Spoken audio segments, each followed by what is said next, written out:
നിങ്ങളുടെ ശ്രോതാക്കളെ അല്ലെങ്കിൽ നിങ്ങളുടെ പ്രോഗ്രാം നേരിട്ട് ലൈവായിട്ട് കാണാൻ വരുന്ന ആൾക്കാരെ നിങ്ങൾ എന്തായാലും ആ പരിപാടി നടക്കുന്ന സമയത്ത് തന്നെ ജഡ്ജ് ചെയ്യുന്നുണ്ടാവും.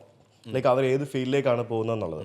അവർ കൂടുതലും കണ്ടിട്ടുള്ളത് അവരൊരു സ്പിരിച്വൽ ഫീൽഡിലേക്ക് പോകുന്നതാണോ അതോ അവരൊരു റിലാക്സിങ് അല്ലെങ്കിൽ ഒരു സ്ട്രെസ് ഫ്രീ ആ ഒരു രീതിയിലേക്ക് പോകുന്നതായിട്ടാണോ തോന്നിയിട്ടുള്ളത്?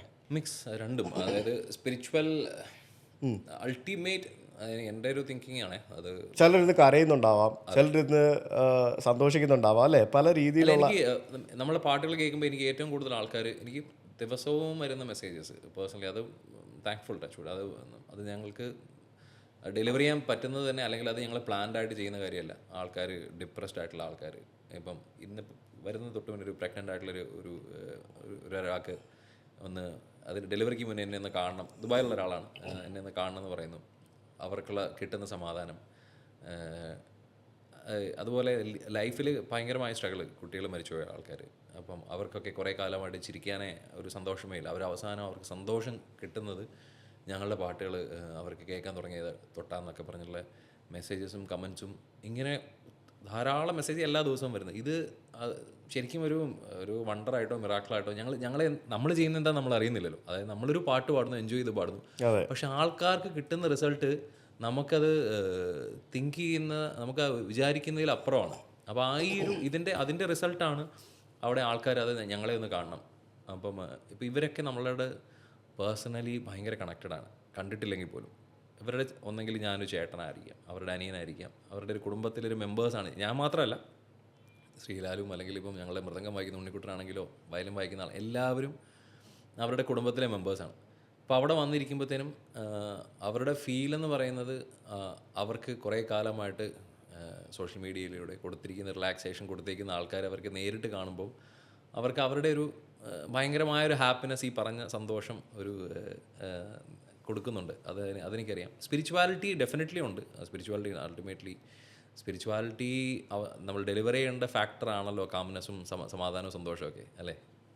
ഈ നിങ്ങളുടെ ഭജൻസ് പല ആളുകളുടെയും മെൻ്റൽ ഹെൽത്തിനെ ബെറ്റർ ആക്കുന്നതിന് വേണ്ടി സഹായിക്കുന്നു എന്ന് പലരും പറഞ്ഞു കേട്ടിട്ടുണ്ടാവും. ഡോക്ടേഴ്സ് എൻ്റെ അടുത്ത് പറഞ്ഞിട്ടുണ്ട്. എനിക്ക് ഡോക്ടേഴ്സ് പേഴ്സണൽ മെസ്സേജ് ഉണ്ട്. അവരിപ്പോൾ റെക്കമെൻഡ് ചെയ്യുന്നത് ഡിപ്രസ്ഡ് ആയിട്ടുള്ള ആൾക്കാരെ, ഒരു ഡോക്ടറല്ല, എനിക്ക് കുറച്ച് ഡോക്ടേഴ്സ് മെസ്സേജ് ഉണ്ട്, ഞാൻ വരുന്ന ആൾക്കാർക്ക് നിങ്ങൾ റെക്കമെൻഡ് ചെയ്യാറുണ്ടെന്ന് ഇപ്പോൾ പാട്ട് കേൾക്കുന്നത്.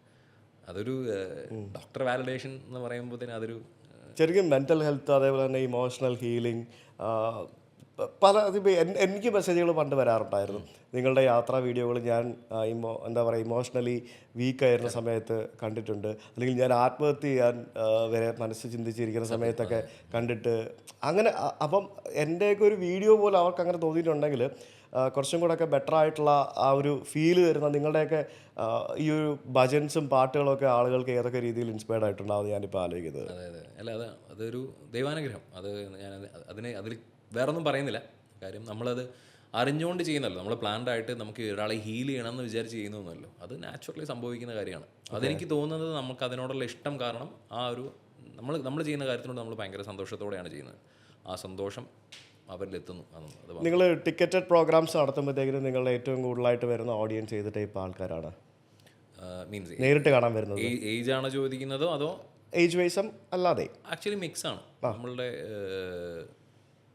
പുതിയ ജനറേഷൻ തൊട്ട് 60 മേളിലുള്ള അമ്മമാർ, അച്ഛന്മാരുള്ള ആൾക്കാർ എല്ലാവരും വരാറുണ്ട്.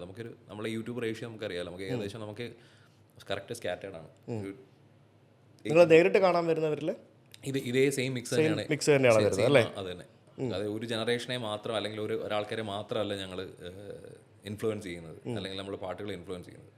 അത് പുതിയ കുട്ടികളെ ഇൻഫ്ലുവൻസ് ചെയ്യുന്നതെന്ന് പറയുന്നത് അത് ഭയങ്കരമായിട്ടൊരു മോട്ടിവേഷൻ കാര്യം. മുന്നോട്ട് അത് പിള്ളേരും ഭജനയിലേക്കും നമ്മുടെ ഈ ഒരു പഴയ കൾച്ചറിലേക്കൊക്കെ ഇഷ്ടപ്പെടുന്നു എന്നുള്ളതേ. ഓക്കെ. പിന്നെ നിങ്ങളുടെ ഭജൻസ് നിങ്ങൾ പെർഫോം ചെയ്യുമ്പോഴത്തേക്കും നിങ്ങൾ മിനിമം എത്ര ആൾക്കാർ വേണം? മിനിമം എത്ര ആൾക്കാരുണ്ടെങ്കിൽ നമുക്ക് കുറച്ചുകൂടെ ബെറ്റർ ആയിട്ട് പെർഫോം ചെയ്യാവൂ എന്നൊക്കെ ഉണ്ടോ നിങ്ങൾക്ക്? മിനിമം ആൾക്കാരോ? നമ്മൾ ഭജൻ കണക്ട് ആദ്യം സ്റ്റാർട്ട് ചെയ്തത് വളരെ കുറച്ച് ഓഡിയൻസ് മാത്രം എന്നുള്ള രീതിയിലാണ് പ്ലാൻ ചെയ്തത്. 200 പേരും. അല്ല, ഓഡിയൻസ് അല്ല ഞാൻ ചോദിക്കുന്നത്, നിങ്ങളുടെ സ്ട്രെങ്ത്. നമ്മുടെ ഫുൾ ടീം ഉണ്ടെങ്കിൽ ഏറ്റവും അടിപൊളി. ഫുൾ ടീമിൽ എത്ര ആൾക്കാരുണ്ടാവും? ഒരു 13-14 ആൾക്കാരുണ്ടാവും. ഓക്കെ. ഇൻസ്ട്രുമെന്റ്സും വോക്കൽ സപ്പോർട്ടെല്ലാം ഉൾപ്പെടെ. നമ്മൾ ഈ ആദ്യം പറഞ്ഞ പോലെ നമുക്ക് 10-12 പേരുണ്ടെങ്കിൽ നമുക്ക് പ്രോഗ്രാംസ് സുഖമായിട്ട് ചെയ്യാൻ പറ്റും. പക്ഷേ നമുക്ക് എല്ലാവരും ഉണ്ടെന്നുണ്ടെങ്കിൽ നമുക്ക് എനർജി ഭയങ്കരമാണ്. എത്ര മണിക്കൂർ വരെ കണ്ടിന്യൂസ് നിങ്ങൾ പ്രോഗ്രാം നടത്തിയിട്ടുണ്ട്? നടത്തിയത് ഞങ്ങളുടെ പഴയ കാലം നോക്കുകയാണെങ്കിൽ 7-8 മണിക്കൂർ നടത്തിയിട്ടുണ്ട് ത്രൂ ഔട്ട്. അതൊരു ആ ഒരു പ്രോഗ്രാം അത് നടത്തിയത് ഞങ്ങൾ വണ്ടിയിലാണ്. ഒരു ഘോഷയാത്ര പോലെ, ഒരു വിളംബര യാത്ര പോലെ. അതൊക്കെ ഈ പറയുന്ന കോളേജ് സമയത്താണ്. ഓക്കെ. 7-8 hours ഞങ്ങൾ ത്രൂ ഔട്ട് വണ്ടിയിലിരുന്ന് പാട്ട്. ഇപ്പോഴത്തെ നിങ്ങളുടെ പ്രോഗ്രാംസ് യൂഷ്വലി എത്ര മണിക്കൂറാണ് ടൈമിങ്? 2 hours, 2.5 hours maximum. ഈ 2.5 മണിക്കൂർ വരുന്ന സമയത്ത് നിങ്ങൾ എങ്ങനെയാണ് പല കാര്യങ്ങളും ശ്രദ്ധിക്കണം. ആളുകളുടെ എനർജി ലെവൽ ശ്രദ്ധിക്കണം, നിങ്ങളുടെ സൗണ്ട് ശ്രദ്ധിക്കണം, കാരണം സ്ട്രെയിൻ കൂടുതലായി കഴിഞ്ഞാൽ അഫക്റ്റ് ചെയ്യും. അപ്പോൾ ഇതൊക്കെ എങ്ങനെയാണ് മാനേജ് ചെയ്യുന്നത് ഈ ഒരു 2-2.5 മണിക്കൂർ വരുന്ന പ്രോഗ്രാംസിൽ? പ്രോഗ്രാംസിന് ഭജൻ കണക്റ്റും അല്ലെങ്കിൽ നമ്മൾ ബാക്കിയുള്ള പ്രോഗ്രാംസിന് ഭയങ്കര ഇമ്പോർട്ടൻ്റ് കാര്യം സൗണ്ടാണ്. സൗണ്ടിങ് ഓവറോൾ സൗണ്ടിങ് എന്ന് പറയുന്നത് ആൾക്കാർക്ക് കേൾപ്പിച്ച് കൊടുക്കുന്ന വെളിയിലേക്കുള്ള സൗണ്ടല്ല, നമ്മളുടെ അകത്തുള്ള ഞങ്ങൾ കേൾക്കുന്ന ഫീഡ്ബാക്സും അല്ലെങ്കിൽ ബാലൻസിങ്ങും കറക്റ്റ് ആയില്ലെങ്കിൽ ത്രൂ ഔട്ട് നമുക്ക് പ്രശ്നമായിരിക്കും. നമ്മൾ സ്ട്രെയിൻ ആയി നമ്മൾ ഹാപ്പി അല്ലെങ്കിൽ ആ ഹാപ്പിനെസ് ആൾക്കാർക്ക് എത്തത്തില്ല. അപ്പോൾ അത് ഞങ്ങൾ നന്നായിട്ട് ശ്രദ്ധിക്കും. ഇപ്പം പ്രോഗ്രാം ആണെങ്കിൽ ഇപ്പോൾ ഞാൻ തൃശ്ശൂരിന് പോവുകയാണ് ഇത് കഴിയുമ്പോഴത്തേനും. അപ്പോൾ പ്രോഗ്രാം വൈകുന്നേരം 7:30-ക്കാണ്. ഞങ്ങളൊരു 3 മണി കഴിയുമ്പോഴത്തേനും അവിടെ എത്തും. 3 മണി കഴിഞ്ഞ് എത്തിയിട്ട് ഞങ്ങൾ സൗണ്ട് ചെക്ക് പ്രോപ്പറായിട്ട് ഒരു 1 മണിക്കൂറോ 2 മണിക്കൂർ എടുത്ത് സൗണ്ട് ചെക്ക് ചെയ്തതിന് ശേഷം എല്ലാം ക്ലിയർ ആണെന്ന് ഉറപ്പിച്ചതിന് ശേഷം പിന്നെ പോയി റെസ്റ്റ് എടുക്കും. അതിന് പ്രോഗ്രാമിൻ്റെ സമയമാകുമ്പോൾ വരും, പെർഫോം ചെയ്യും. പണ്ടെന്ന് പറഞ്ഞു കഴിഞ്ഞാൽ അങ്ങനെയൊന്നുമല്ല. പണ്ട് വരിക, നേരെ സൗണ്ട് കൊടുക്കുക, കയറുക, പിന്നെ അത് പ്രോഗ്രാമിൻ്റെ സമയത്തെ ഒരു പകുതി വരെ പ്രശ്നമായിരിക്കും. സൗണ്ട് ഭയങ്കര മിക്സിങ് പ്രശ്നമാണ്, അവിടെ പ്രശ്നമാണ്. നമ്മുടെ പിന്നെ ശ്രദ്ധ പകുതി എന്ന് പറഞ്ഞു കഴിഞ്ഞാൽ ഇതിലേക്ക് പോകും, ആൾക്കാരിൽ ശ്രദ്ധിക്കുന്നതിനേക്കാളും. പക്ഷേ ഇതെല്ലാം ക്ലീൻ ആക്കിയിട്ട് മര്യാദയ്ക്ക് കയറുവാണെന്നുണ്ടെങ്കിൽ നമുക്ക് ആൾക്കാരെ ശ്രദ്ധിക്കാം. നമുക്ക് ഈ ബാക്കിയുള്ള കാര്യങ്ങളൊന്നും ശ്രദ്ധിക്കാതെ നമുക്ക് അതാണല്ലോ ചെയ്യേണ്ടത്. നമ്മൾ ചെയ്യുന്ന പാട്ടിലും ആൾക്കാരെ ശ്രദ്ധിക്കുക. നിങ്ങൾ തമ്മിലുള്ള ആ ഒരു അറേഞ്ച്മെന്റ് എങ്ങനെയായിരിക്കും? ഇത്രയും ഇപ്പോൾ 2-2.5 മണിക്കൂർ വരുന്ന പ്രോഗ്രാമിന് ഒറ്റയ്ക്ക് നവീൻ ഇരുന്ന് പാടാൻ പറ്റില്ലല്ലോ. അപ്പോൾ നിങ്ങൾ മാറി മാറി അത് റൗണ്ട് ചെയ്ത് വരണ്ടേ? അപ്പോൾ അതിൻ്റെയൊക്കെ ആ ഒരു അറേഞ്ച്മെന്റ്സ് എങ്ങനെയാണ്? അത് നിങ്ങൾ തന്നെ ട്രാക്കിൽ അങ്ങ് വരുമോ അതോ എന്തെങ്കിലും ഒരു സിസ്റ്റം ഉണ്ടോ അതിനെ? അങ്ങനെ സിസ്റ്റം ഒന്നും ആക്കിയിട്ടില്ലല്ലോ. അതായത് ഞങ്ങൾ എങ്ങനെ പ്ലാൻ ചെയ്യണമെന്ന് നമ്മളെല്ലാവരും ഒരു പ്രോഗ്രാമിന് ഞങ്ങളൊരു ലിസ്റ്റ് എല്ലാ പ്രോഗ്രാമിനും സാധിക്കാറില്ല. പക്ഷേ എന്നാലും ഞങ്ങളുടെ കണക്ഷന് ഞങ്ങൾ എന്താണെങ്കിലും ഞങ്ങളൊരു പ്രോപ്പർ ലിസ്റ്റ് ഉണ്ടാക്കും. ആ മിക്സ് എന്ന് പറയുന്നത് എല്ലാവരും ഒരു ബാലൻസ് ചെയ്തിട്ട്, ഇപ്പം ഞാൻ 2 പാട്ട് പാടിക്കഴിഞ്ഞാൽ അതിന് ശേഷം ശ്രീലാലിൻ്റെ പാട്ട് വരും, പിന്നെ ഒരുമിച്ചുള്ള ഗ്രൂപ്പ് പാട്ട് വരും, അല്ലെങ്കിൽ മനുവിൻ്റെ പാട്ട് വരും. അതിൽ ഞങ്ങൾ ശ്രദ്ധിക്കുന്ന കാര്യം അതിൻ്റെ ഞങ്ങൾ പാടുന്നതിനേക്കാളും ഇത് ആൾക്കാരുടെ ഫീൽ എന്തായിരിക്കും എന്നുള്ള കാര്യം. ഒരു ഫ്ലോ ഉണ്ടല്ലോ, ഒരു പാട്ട് ഒരു മെലഡി കഴിഞ്ഞ് കഴിഞ്ഞാൽ അല്ലെങ്കിൽ സ്പീഡ് പാടുകയാണെന്നുണ്ടെങ്കിൽ അല്ലെങ്കിൽ ഒരു രാഗം ചൂസ് ചെയ്ത് കഴിഞ്ഞാൽ അതിന് ബാക്ക് ടു ബാക്ക് സെയിം രാഗം വീണ്ടും വരുന്നുണ്ടോ, അല്ലെങ്കിൽ എങ്ങനെയായിരിക്കും ഒരു കാഴ്ചക്കാരൻ്റെ കൺസെപ്റ്റ് ഉണ്ടല്ലോ, അയാൾ കേട്ടുകൊണ്ടിരിക്കുമ്പോഴത്തേനും അയാളുടെ ഇമോഷൻ എങ്ങനെയാണ് പൊയ്ക്കൊണ്ടിരിക്കുന്നത് എന്നുള്ളൊരു തിങ്കിങ് ഞങ്ങൾ ഉണ്ടാക്കും.